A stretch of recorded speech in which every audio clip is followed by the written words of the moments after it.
কোনো প্রকার gelatine powder ছাড়াই আপনারা বাসায় কিভাবে ইজিলি খুব সহজে এরকম জেলি বানিয়ে ফেলতে পারেন খুবই সহজে, সেটার ফুল রেসিপি আজকে আমি আপনাদের সাথে শেয়ার করছি।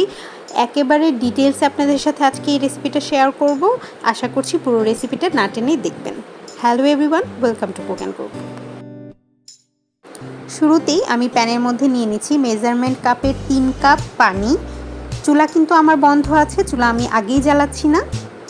3 কাপ পানি নিয়ে নিলাম। এরপর আমি এখানে দিয়ে দিচ্ছি হাফ টেবিল চামচের মতো লেবুর রস। আমি এখানে বাতাবি লেবুর রস ব্যবহার করেছি আর্টিফিশিয়াল ফ্লেভারের জন্য। এরপর সবথেকে ইম্পর্টেন্ট সেটা হচ্ছে আগার আগার পাউডার। আমি এখানে 2 চা চামচের মতো আগার আগার পাউডার ব্যবহার করেছি। মেজারমেন্টে একটু মনে রাখবেন সবসময়, 3 কাপ পানির জন্য 2 চা চামচ আগার আগার পাউডারই কিন্তু যথেষ্ট। বাজারে অনেক আগার আগার পাউডারই কিন্তু কাজ করে না, এজন্য আমি এখানে বলে দিচ্ছি আমি এখানে প্লাস পয়েন্টের এই আগার আগার পাউডারটা ব্যবহার করেছি। এবার সব কিছুকে একসাথে খুব ভালো মতো পানির সঙ্গে মিশিয়ে নিচ্ছি। চুলার আঁচটা কিন্তু এখনও বন্ধ আছে, আমি কিন্তু চুলাটা এখনও জ্বালাইনি। খুব ভালো মতো মিশিয়ে নিলাম। এরপর এখানে আমি দিয়ে দিচ্ছি চিনি, আমার স্বাদ অনুযায়ী 1/4 কাপ। আপনারা আপনাদের পছন্দ অনুযায়ী বাড়িয়ে কমিয়ে নিতে পারেন। খুব ভালো মতো নেড়ে চেড়ে নিচ্ছি। সবসময় মনে রাখবেন আগার আগার পাউডারটা কিন্তু খুব বেশি পড়ে গেলে আপনার জেলিটা ক্রিস্টাল ক্লিয়ার হবে না এবং এটা খেতেও কিন্তু খুব বেশি খারাপ লাগবে। তো মেজারমেন্টটা যদি খুব ভালো মতো হয় তাহলে আপনার জেলিটা কিন্তু দেখতে একেবারে ক্রিস্টাল ক্লিয়ার হবে। তো দেখতেই পাচ্ছেন এবার আমি চুলাটাকে জ্বালিয়ে নিচ্ছি। আর চুলাটা জ্বালানোর পরেই আস্তে আস্তে দেখবেন যত গরম হতে থাকবে আপনার জেলিটা কিন্তু কালার ততটাই চেঞ্জ হতে থাকবে এবং ক্রিস্টাল ক্লিয়ার হতে থাকবে।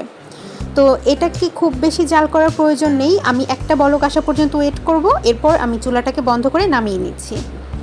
এখানে আমি 3টা বাটি নিয়েছি এবং 3টা বাটিতে আমি ঢেলে নিচ্ছি, কারণ আমি 3 কালার জেলি তৈরি করব। এজন্য আমি এখানে 3টা বাটিতে আলাদা আলাদা করে সেপারেট করে ঢেলে নিলাম।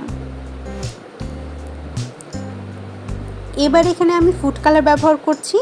3 ধরনের ফুড কালার এখানে 1 ড্রপ করে আমি ব্যবহার করছি। প্রথমে আমি এখানে গ্রিন ফুড কালার 1 ড্রপ দিয়ে দিলাম, অরেঞ্জ কালার দিয়ে দিচ্ছি আর রেড কালার দিয়ে দিচ্ছি।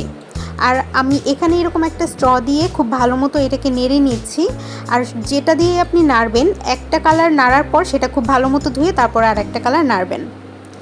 তো এভাবে সবগুলো নেড়ে নিলাম এবং আমি এখানে আরও একটি কালার আপনাদেরকে দেখাচ্ছি যাতে আপনারা বুঝতে পারেন আগার আগারের যেই ক্রিস্টাল ক্লিয়ার সেটা কেমন হয়।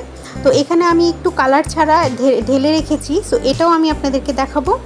তো এবার আমি এটাকে ঠান্ডা হওয়ার জন্য রেখে দিচ্ছি 20 মিনিট। ফ্যানের নিচে আপনারা রাখতে পারেন, তাতেও জমে যাবে। আপনারা চাইলে নর্মাল ফ্রিজেও রাখতে পারেন আধা ঘন্টার জন্য, তাতেও কিন্তু এটা জমে খুব সুন্দর হয়ে উঠবে। আধা ঘন্টা পর দেখতে পাচ্ছেন আমার জেলিগুলো কিন্তু একেবারেই রেডি। তো আমি আপনাদেরকে একটুখানি বাটিটা ঘুরিয়ে দেখিয়ে দিচ্ছি, এটা কিন্তু একেবারে সেট হয়ে গিয়েছে। তো দেখতেই পাচ্ছেন এটা কিন্তু পানিতে আর রূপান্তরই নেই, এটা একেবারে জেলিতে রূপান্তর হয়ে গিয়েছে। আর এই যে একেবারে কালার ছাড়া, এটাও আমি আপনাদেরকে কেটে দেখাচ্ছি। তো এবার আপনারা আপনাদের পছন্দ অনুযায়ী এটাকে কেটে সার্ভ করতে পারেন যে কোনো ডেজার্টের সাথে বলেন, অথবা বাচ্চারা কিন্তু এটা এমনি এমনি খেতেও অনেক বেশি পছন্দ করে। তো দেখতেই পাচ্ছেন এটা কিন্তু একেবারে খুব সুন্দর ক্রিস্টাল ক্লিয়ার হয়ে গিয়েছে। নর্মাল বাজার থেকে জেলেটিন পাউডার কিনে আপনাদের আলাদা আলাদা প্যাকেট কিনতে হয় আলাদা আলাদা রঙের জন্য, অনেক সময় পছন্দের কালারও পাওয়া যায় না। তো এভাবে বাসায় আপনারা যদি জেলেটিন পাউডার ছাড়াই আপনারা জেলি ইউজ করেন, আপনাদের পছন্দ অনুযায়ী কালার আপনারা বানিয়ে নিয়ে কিন্তু খুব সহজে আপনাদের ডেজার্টে ইউজ করতে পারেন। আপনাদের বাসায় যে কোনো গেস্ট মেহমান যেই আসুক না কেন, এই জেলিটা যখন যে কোনো ডেজার্ট ইউজ করবেন তারা কিন্তু এটাতে মুগ্ধ হয়ে যায়। তো দেখতেই পাচ্ছেন আমার সবগুলো জেলি কিন্তু রেডি। তো কেমন লাগলো আজকের এই ভিডিওটি অবশ্যই কিন্তু আমাকে জানাতে ভুলবেন না। ভিডিওটি যদি আপনাদের উপকারে আসে অবশ্যই কিন্তু আমাকে কমেন্টে জানিয়ে যাবেন। যারা ভিডিওটি নতুন দেখছেন তাদেরকে বলছি ভিডিওটি ভালো লাগলে লাইক করবেন, সাবস্ক্রাইব করে আমার পাশেই থাকবেন। পাশে থাকা বেল আইকনটি প্রেস করে রাখবেন যাতে আপনাদের কাছে পরবর্তী রেসিপি দেওয়ার সাথে সাথে পৌঁছে যায়। আজকের মতো এখানেই বিদায় নিচ্ছি। আল্লাহ হাফেজ।